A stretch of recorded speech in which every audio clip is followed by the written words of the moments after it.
This is C in Detail. I'm Chris, and this is MMA for you. I'm going to be doing an MMA Q A for February 2015.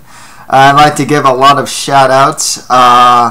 Let's start with Frederick Amador, Cerizo Yambao, Julian Tomescu, Cardia797, Gavin Strelitz, Mikey G789, Kare Jensen, Fruity McGee, Gonzaga Fragrance 206, MJ Hooked on MMA, Brandon K, 69 Gangstar 69, Christopher Bryan, Samuel Machado, Dynamic Sphinx, Chituis, Icy Vegeta, Spike Zero, That Eerie, NT, Bob Baldwin, Evade SC, Lord Sirius, Travis Harper, John Doe, Blackett 123, Electro Ferret, Phillerm 99, Burnman 23, Manatee 1992, Joe Varner, Mike Clausen, Ard 3M, Stephen Higgins, Malta Travel, Blue Zone 28, Jake Kazama, Byron Doxy, Dudley Rom, and Be Good 20,000. So yeah, man, the viewership is like way high. The people that comment ever since I started is much higher. The regular commenters are a lot higher. There's a point where when I started, there was only like 3. Rick 1982, my friends Justin and Carnius. Like, they were like the only 3 guys that would comment like consistently. Then all of a sudden, as I did more shows, right, I take my credibility really seriously too. So, I do a lot of research. I don't just say, like, if I'm picking someone or saying something, it is based upon research a lot of times. So I think that really shows I think a lot of people are starting to recognize that, so that's pretty cool. I take it pretty seriously too. I do a lot of research on what I do and whatnot, so that's pretty cool. Actually, one of the viewers, Mikey G789, actually brought up the idea of doing shows with other viewers. I am totally down to doing that. In person, if you live in the Southern California area or South Orange County area, I'd be down to do that. If not, I know there's ways to do it through Skype and whatnot. I don't know how to do it personally, but if people are interested, doing a prediction show, Q&A, just talking about MMA, I'm absolutely down to do that. I don't know how to do it though. If you want to do it through like Skype or some other form of I'm not the most technologically savvy guy, so put in the comment sections how this can be done. That'd be cool, or send me a message or something. So that'd be pretty cool. So yeah, let's get to the questions. So, Carnia797 wanted my thoughts on Anderson Silva and Nick Diaz being caught for taking drugs. Anderson Silva, oh man, that's a sad one. I mean, what can I say? I mean, just the whole MMA community in general was just like in shock, nuts. Hearing that Anderson Silva failed multiple tests. Actually, I believe it was like 2 tests. He passed one of them, but like he failed like a pre-test and then like a post-test or something like that. It was really sad to hear. I am of the opinion that Anderson is not a consistent user. A lot of that's actually just my holding out hope that he's not one. I'm such a big fan of his.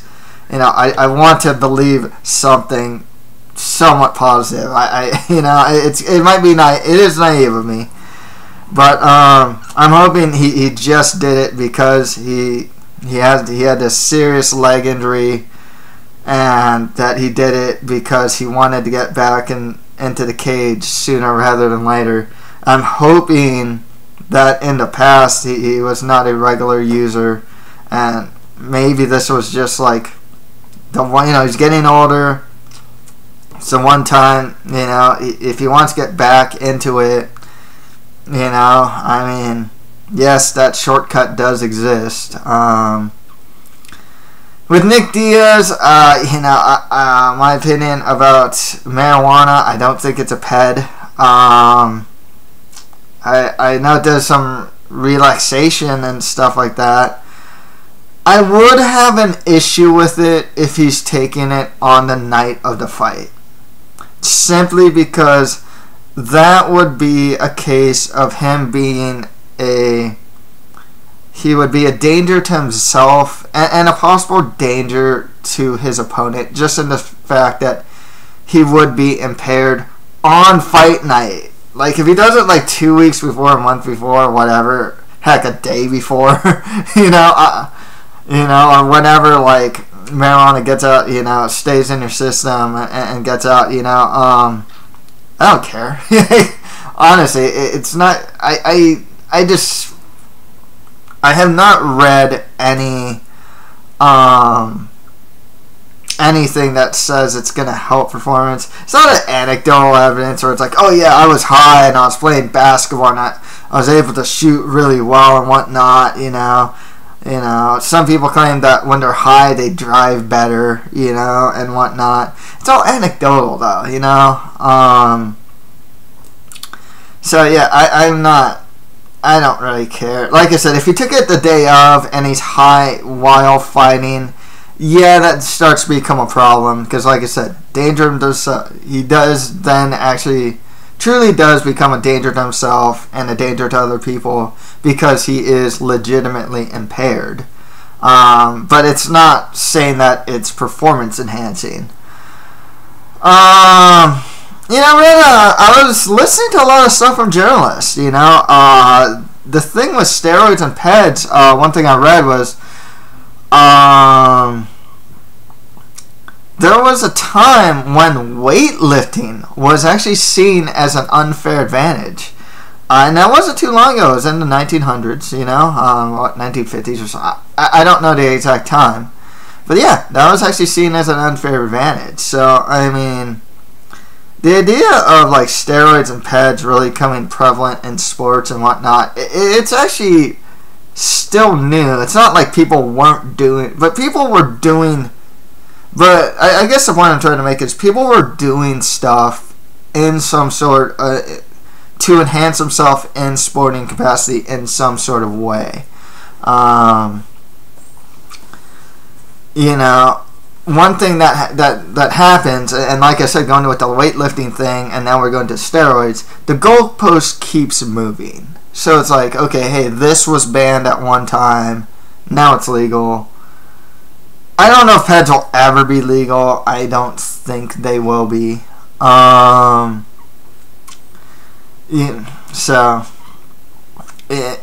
don't think they ever will be.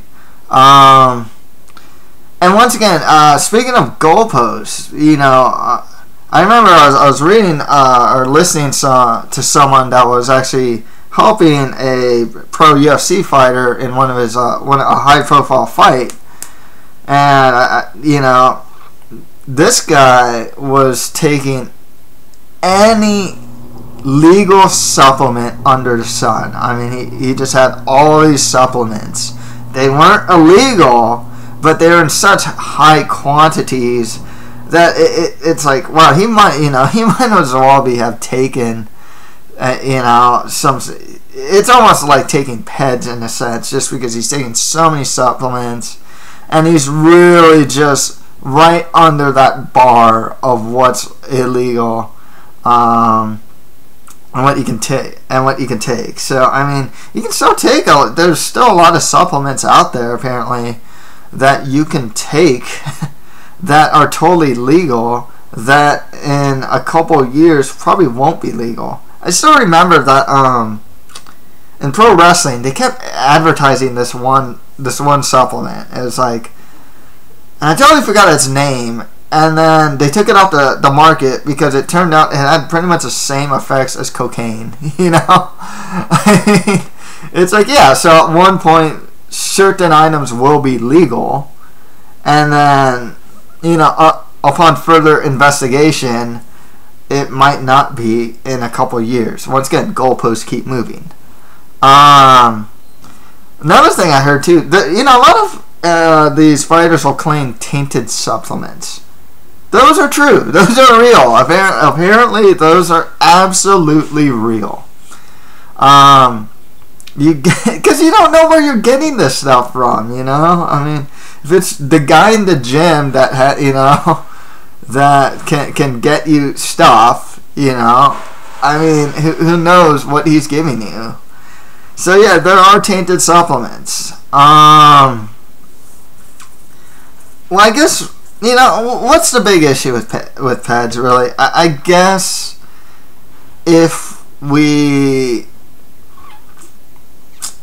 can find something about it that's like truly bad, I guess it would be safety. If you want to talk about like PED use, like what's wrong with it? Like seriously, what's wrong with it? It's like, I suppose it has to do with safety. I guess that's one of the biggest things there. It's, you know, it's the unfair advantage in relation to like safety. Obviously, this is a sport where you're punching guys in the face, and the goal is to knock each other out, rip limbs off, choke people unconscious, and whatnot.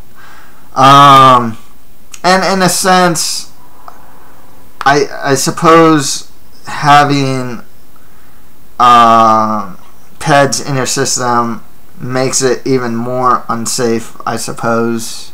I don't know. It's one of those like tricky things because it's already a really unsafe sport as it is. I remember one guy was talking about like what's more dangerous. It's like some flyweight on PEDs or a heavyweight punching each other in the face. It's like, actually, if you think about it, it's probably a heavyweight punching each other in the face. That's not really safe. I mean, for a guy, for a 260-pound guy to be punching another guy in the face is not exactly safe, you know? So it's really tough to say what that actually means. One journalist did point out, though, that as far as safety goes, he is of the mindset of, like, he doesn't want to see a chemical arms race to be competitive. And I can actually kind of see what that means, where there's a point where, and you can see it, especially like in other countries and stuff, where like you have pretty much like lab experiments, like, you know, doing some form of competition against each other. I mean, they just look so jacked and whatnot, and you know, there's a level of safety that I suppose is that you want to be within. I suppose. So that's the thing with PEDs.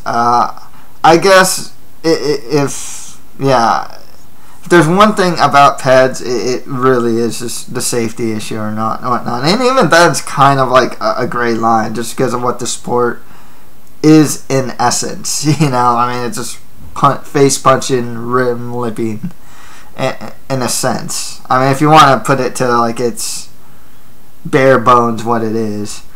The UFC though has taken a huge stance against PEDs in light of this. You know, Hector Lombard failed a drug test.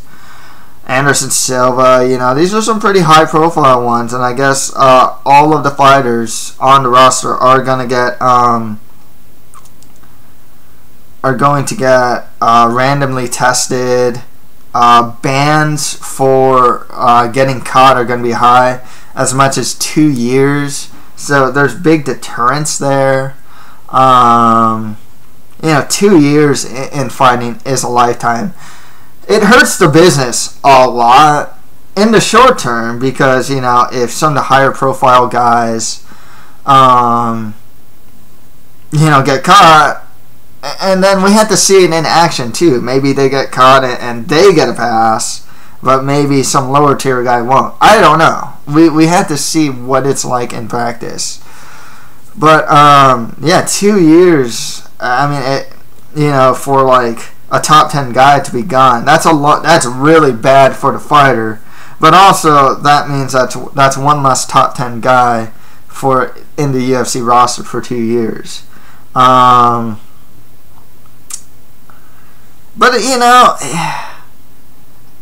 I think it's good in a sense. I mean, some people have different opinions. I know some people feel that they should have shorter suspensions because the shaming of getting caught by itself is already really bad, and now you're tacking on a couple extra years. That's like that's one opinion I read is like overkill. I don't think cheating the system is ever going to go away. No matter what they do, they're gonna find ways to try and get around it, and some will fail. In the short term, it should hurt the UFC, like I said, depending on who gets caught and whatnot. The other thing is, what they're saying is, I believe it's Josh Saman, UFC middleweight Josh Saman had an article on Bloody Elbow, and one of his points is that a lot of new guys coming into the UFC will, like guys making their UFC debuts, will probably get caught. And his idea, and this is true, there's not as much regulation in the regional scene, so you can more easily do PEDs if you're fighting in the regional scene because you're not tested so stringently and whatnot. So it's easier to just get away with it. And then once you, in a sense, if they make that like a habit, all of a sudden it's like, oh, I'm going to the UFC. Whoops, like I can't do that anymore, but it's like too late, Maybe it's just a habit to do that at that level or something. I don't know. I don't know if you can just like stop too. It's one of those things. But yeah, as far as the original question goes, yeah, really sad to hear. I do applaud the UFC for trying to do something, and it sounds pretty positive. So I think overall what the UFC is doing about it is a good thing. Business-wise, it's probably going to suck for the UFC if they keep catching more and more guys. I know there's a lot of different opinions about PED use, really, there is. Some guys are in favor of it, Some guys, they use it to heal faster. So many feel there's like a legit reason to do it. I don't know if there's a case. I mean, there are cases of guys that just want to cheat, and other guys that are probably more desperate. Like, a guy. I remember like Bonner. He's talking about. I think his second fight with Forrest Griffin. It's like, yeah, he's coming off a fight over someone else. He has some injuries. All of a sudden, the UFC calls him up, says, hey, we want you to fight Forrest Griffin the second time, or Anderson Silva, or something like that. And then it's like, dang, that high-profile fights, UFC kind of needs him, and it's kind of like, what to do? Well, hey, I can use the PEDs to help me through the training camps and whatnot. I'm injured right now. Use the PEDs to kind of help me fight through it and train through it. So, sometimes it really is just an act of desperation. I don't always feel that it's a case of just guys that just want to be better. I don't think Anderson Silva took PEDs. Assuming this was like the first time he's done it, just assuming. just because he didn't feel he could beat like Nick Diaz. I find that very unlikely, you know. I would find it more likely that he wanted to get back into cage sooner, and this was a quicker way to do it. You know, you're taking 9 months to get back into the cage, as opposed to, arbitrary number here, 15 plus months. I don't know what the number is, you know, but that's the thing.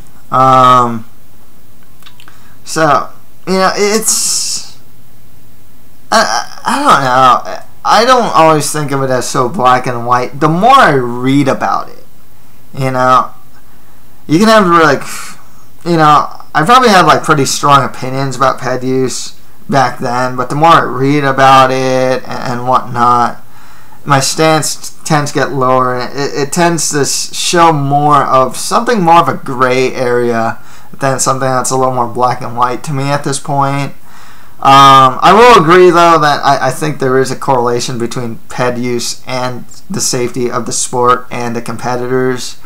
That gives a somewhat legit reason, or at least somewhat legit reason, why PED use would be bad. Among other things, I mean, just the media. I mean, media hates PED use in any sport. That is just, those are scandals. Those have led to baseball scandals, pro wrestling. I mean, the Benoit thing, a lot of it was just like, drug use and PED use was a part of the narrative there. So it's not really good for anyone, because it also just puts a black eye in the sport, in a sense, as far as the media is concerned. So there's a lot of things about, like, PED use that goes with business, you know, media, the fighters, the fans, in a sense. You know, it all just kind of correlates, you know.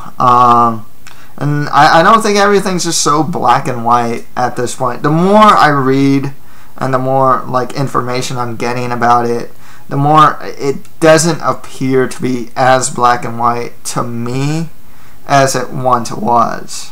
I'm not personally, I wouldn't say, I'm not particularly in favor of it, of fighters using it, for, like, you know, oh, I'm getting older, you know, I just want to be able, you know, if you're like, I guess Vitor's like this, you know, it's like, oh, I'm in my 30s, this was sort of like TRT, and, you know, I want to be able to just be equal to the young 20-year-olds. Well, it's like, yeah, but like, that's life. That, I mean, I hate using that term, that's life, but that's how the body works, you know. There's a certain amount of acceptance here that you know, you're getting older, your body, yes, breaks down, especially if you do high-level MMA for a very long period of time. It's like, come on, you know, like, for me, like, I that to me is more of just trying to get an advantage more than anything else. Maybe you can see it as an act of desperation, but yeah, you know. But yeah, really touchy subject, but once again, I actually do like what the UFC is doing about it. Okay, FanLam26 asks, what do you see in the future of these prospects? Kevin Lee, Paige Van Zandt, Brandon Thatch, Rose Namajunas, Brandon Halsey, and Kyle Magalesh. Okay, let's start with Kevin Lee. What's criteria-wise, I'll actually put marketability into the criteria, because a lot of these people actually have good marketability. Yeah, Kevin Lee, young guy, kind of cocky, marketable guy. Still needs work. I said this in my post-fight analysis when he beat Prazeres. He'll throw a combination, and he has no exit strategy. He also does like the Philly roll or something like that, which I don't know is that effective for him personally. Really good wrestler, really good top control. Natural, very athletic, bright future, top 10, possibly top 5 for him. I mean, I think he is really, really good. Title contender, yes, I can see it.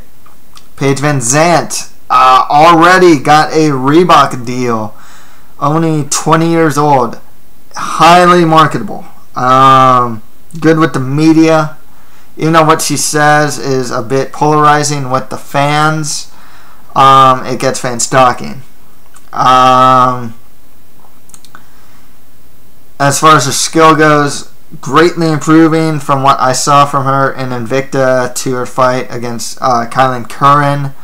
She improved her ground game, her clinch striking, her offensive takedown ability is better. Immediate prospects, I would say she's improving, but like I would slow down the hype train, I guess, because like she's still not the greatest striker. She has an advanced version of what's called, like, one guy actually called it swing and cling, where it's pretty much, you ever see those fighters that just kind of like throw punches really sloppily and then to achieve a clinch? Paige Van Zandt still does that. She does it better than she did before, but she still does it.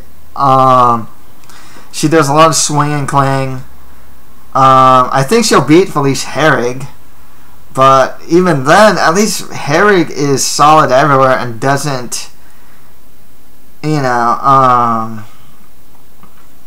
doesn't make that type of like newbie. She doesn't really make too many of those newbie mistakes, like swinging and clanging and just having no defense and whatnot. It's tough to say because, like I said, she's really improving, but she definitely needs to not do such, like, the swing and cling thing. Like, Juliana Pena actually has a big problem with that. That's kind of why I'm not always so high on her.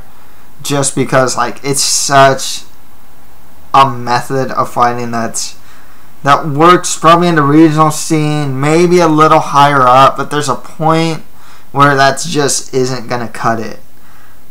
She's training with Team Alpha Male. The division's really good, dude. Some of these fighters in Invicta already, like Alexa Grasso, who doesn't have that many fights, is so far ahead, and is only in her early 20s, is so far ahead of the game already. Like, her boxing is way above everyone else's, even though she still has less than 10 fights. Carolina Kovakovic, she's really good. She beat Michigan Noe. She's really good too, So it's really hard to say. A lot of people want to... even like Angela Hill looks like natural athlete. She looks really good. Like, she looks like something that can get high up there. Paige Van Zandt, the way she's pushed though and marketed, she does train in a good camp. She is really good. I am kind of underestimating her in a sense, but like, if you look at her peers and really look at her peers,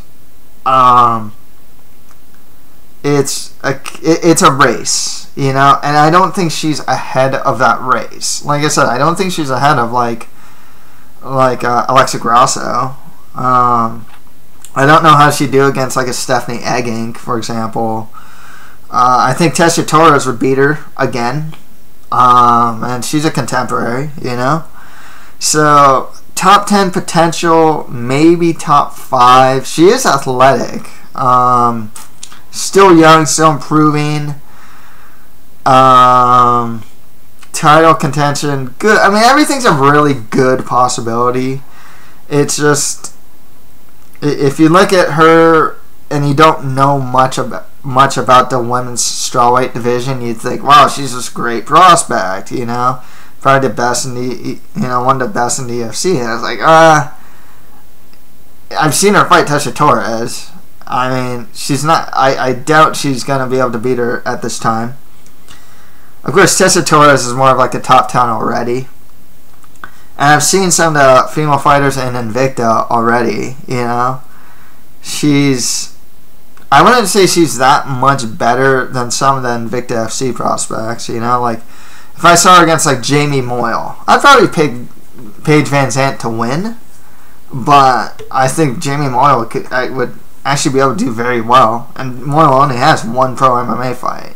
It's just that, like, women's strawweight is really far. You know, right now it's the most stacked for the women's divisions. And as far as the evolution of MMA goes, it's really far ahead. So we'll see. I mean, I see top 10 potential with Paige Van Zandt for sure. I think she beats Felice Herrig, just on her aggression alone. But I'd have to see how much she improves. I think she'll improve. I just hope she gets away from the bad habits. Brandon Thatch. We got a couple questions answered with Thatch when he fought Benson Henderson. How's his ground game? Needs work. How's his cardio? Needs work. How's his does he have a plan B yet? I don't know. I don't really think he does. I think being this bruiser type of guy is kind of like his plan A, B, C, D, E, you know?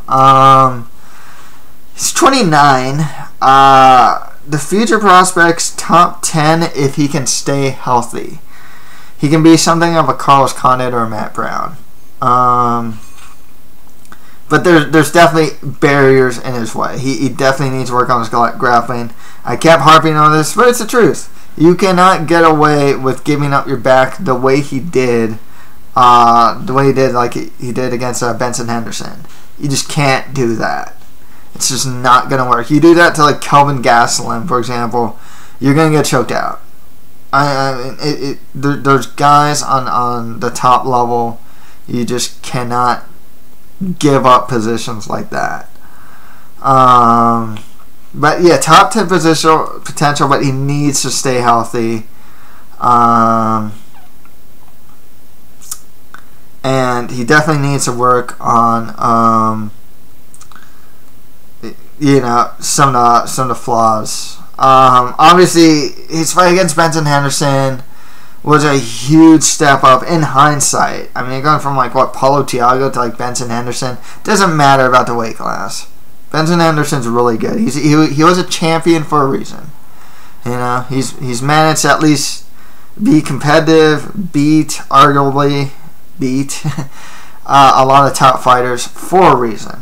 The other thing you gotta watch out, with Thatch, when you knock out guys in the first round, all of a sudden you're against Benson Henderson, and it's like, dude, I hit him with some pretty tough hits. I tripped him a lot. He's still not going down. Guys like Rafael Dos Anjos had to get a flying knee, picture perfect, was it Latuk or something like that, and then follow up ground and pound to finish the guy. Guys on the highest level are tough. They do not go down very easily. So that's another thing Thatch would have to work on. Rose Namajunas, still really young, highly marketable. I would actually say she's a bit worse. It's funny because The Ultimate Fighter made her look really good.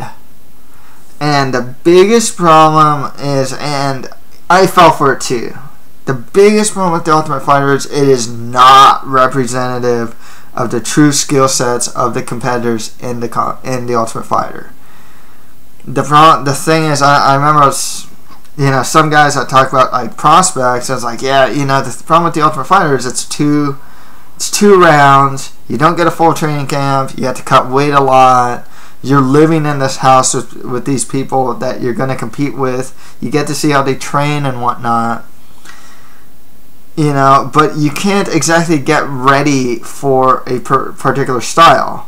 But then you see Carla Esparza fighting Rose Namajunas with a full training camp, And she used a very simple knee slide to thwart any attack from Rose Namajunas. I mean, that was it. Just one of the most basic things you learn as a white belt. She can't do a triangle choke. She can't work an armbar from her back. She can't work her Kimuras because of a knee slide. You know? That's the thing. Being unorthodox in the Ultimate Fighter has shown to help to help fighters in the Ultimate Fighter, and then when they go into the UFC, it's like, oh wait, that doesn't exactly work, you know, because they can even study those unorthodox moves. Nonetheless, huge potential. Still has a lot of potential. She, as shown in the Esparza fight, you just cannot be that reckless, though. You cannot be. You can't just throw jumping sidekicks and whatnot. Her takedown defense needs a lot of work. You cannot just work off your back at the highest level of mixed martial arts. The best person that can do it is like Charles Oliveira. Rose Namajunas just isn't Charles Oliveira, you know? And like Carlos Esparza kind of showed that. She trains at, I think she trains at like Grudge or like Elevation Fight Team or one of those. You know, she has a lot of potential to get better, but now's the time to be fixing the holes. You know, definite top 10 potential, top 5 potential. There is potential because she's so young to eventually fight for a title. She does have the marketability, which really helps her. Like I said, though, I mention this all the time, her contemporaries are really good. You know, Paige Van Zant's kind of on that same racetrack as Rose Namajunas. You know, the girls from Invicta are there. Tesha Torres is there. You know, and then you got Claudia Gadelha, you know, and whatnot. So that's why it's like, it's easy to say, oh yeah, she'll fight for the title, but it's like, wait a second, there's like, on the same track, there's like 10 other really good prospects on the same track, you know, if you really look at it, who are at this point more refined than Rose Namajunas is at this time. So that's why I'm actually really hesitant to say with women's strawweight, oh yeah, she's good prospect. You know, yeah, she'll fight for a title. Yeah, she might. I mean, there's a very good chance, but like I said, there's you have to look at the division too. It's like there's a lot of contemporaries there. There's a lot of peers that are around her age that are either as good as her, if not better than her at this point, you know? And then she has a lot of holes that she has to fix. It doesn't help, too, that she's not big for the weight class. So I don't think that helps her either. Top 10 for sure, you know, but she might just be, you know, some of them, you can see the potential there, but there's holes. Mama Glad's like that. It's like, wow, each skill set, you know, if you look at each skill set, it's like, oh yeah, top 10, and then putting it together, no, they can't put it together, you know. I'm not saying Rose Namajunas is like that. Well, maybe she is actually right now, to be perfectly honest with you. We'll see. Brandon Halsey, my personal opinion, he's pretty much where Chris Weidman was. You know, just the top middleweight prospect out there right now. I'm going to go that far. He has they kind of have the same style, too. They're actually really good on the ground. I mean, obviously Weidman's like way ahead. But Halsey, I mean, that was a slick armbar he hit on, like, Brett Cooper. And then, you know, the way he just, like, took down Shlemenko, took his back and choked him out. I mean, it was so easy, you know? He makes it look easy, you know? He's I definitely see parallels with Brandon Halsey and Chris Weidman. It's pretty high praise, but with a guy with his pedigree, with his youth, I think he has a martial arts background too. Like his parents are martial artists or something like that. Yeah, if he makes it to the UFC, man, and wrestlers like wrestlers at middleweight are actually pretty few and far between. There aren't too many. There's Weidman, Munoz, and even Munoz is wrestling to MMA. It's good, but he still shoots from way outside. His takedown defense is really good though. Except in the clinch, he can actually get taken down with clinch takedowns. Who else? Like Tim Bosch is a wrestler. Dan Henderson. But, Henderson hasn't really used his wrestling as much as he used to. His clinch game's still really good. So, yeah, CB Dalloway, he's a good wrestler. But, I think, I'm very high on Brandon Halsey.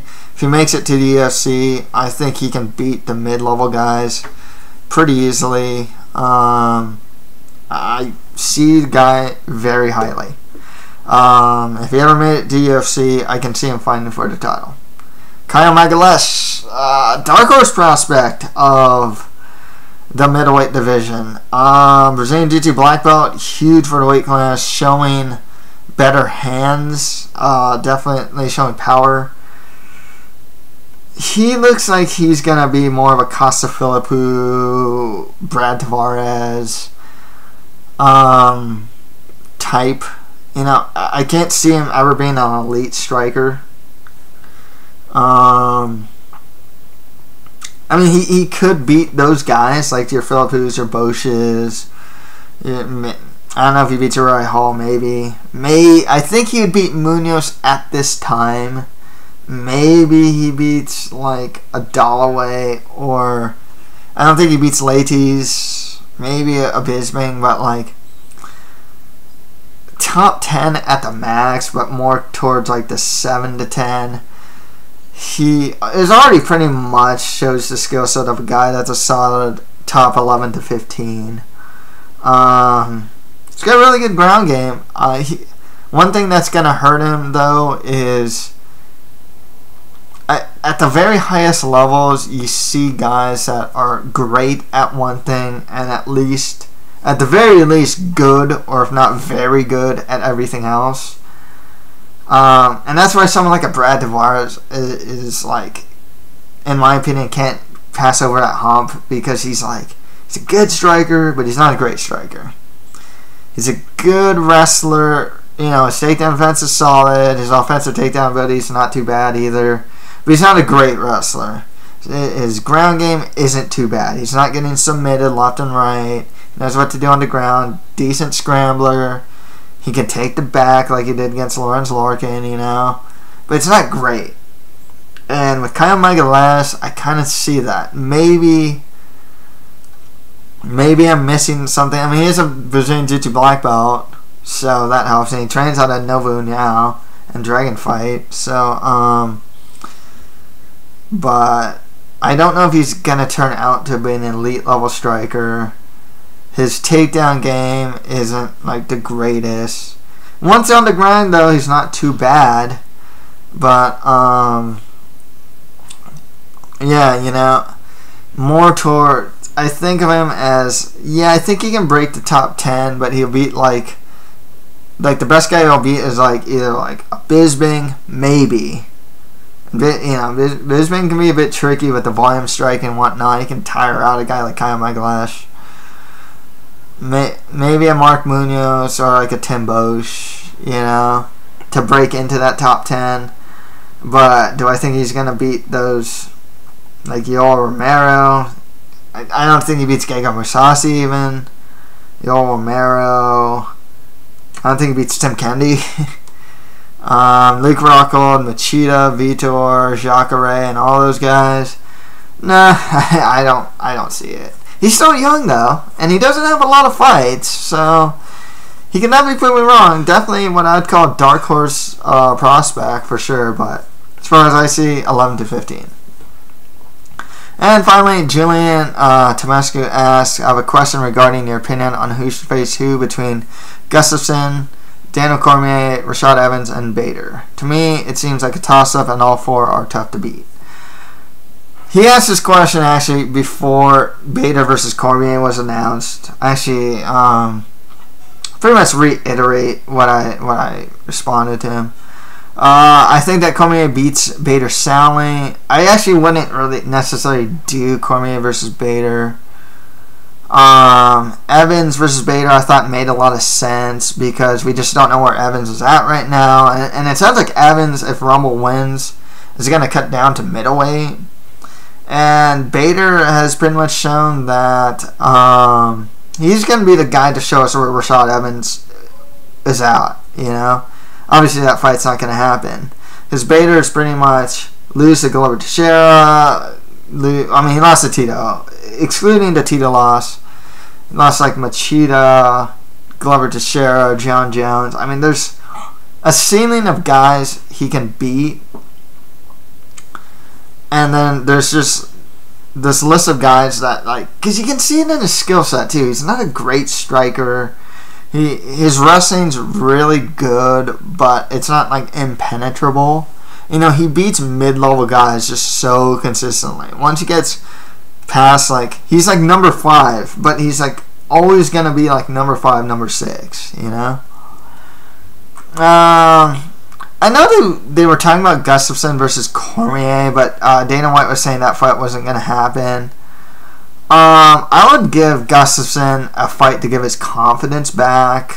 And as far as these four go, I think even though Gustafsson just lost a Rumble, I think that people are still relatively interested to see Gustafsson versus John Jones, especially if Gustafsson gets some wins. Probably more so than Daniel Cormier. I don't think anyone has any real desire to see Evans or Bader fight John Jones again. So, I would actually, for me, I would have gone Cormier Evans. You know, I just think Cormier kind of blasts Bader, to be honest with you. You know, because of the lack of any real title contenders, I would have thought it'd be. I think it's a good idea to separate Cormier and Gustafsson because I can see him getting rematch against John Jones. So I'd go with, like, I would have gone Gustafsson, Bader, and Evans Cormier. But obviously the UFC had other plans. They already booked Bader versus Cormier. And an injury had other plans for Rashad Evans as he's out for another couple months. So leaves with Gustafsson. I'm guessing he's gonna fight I don't know, Jan Blachowicz or something like that. You know, just, he'll fight someone kind of lower to get his confidence back, probably. So yeah, that's it for my MMA Q&A for February 2015. I'm actually excited for this final week. You got the Bellator British Invasion coming up. I'm actually gonna go to the Shrine Auditorium to watch Invicta FC 11 with the main event with Cyborg versus Tweet. So I think that's going to be a lot of fun. And then Saturday is Rousey versus Zingano. Not a great pay-per-view card. It got thrashed. I mean, it was actually a stacked card, and then it just got thrashed. I'll still probably watch it. I'm a huge Ronda Rousey fan. I am curious to see how Holly Holm does against Raquel Pennington as well. So yeah, that's it for MMA for you. Thank you guys very much.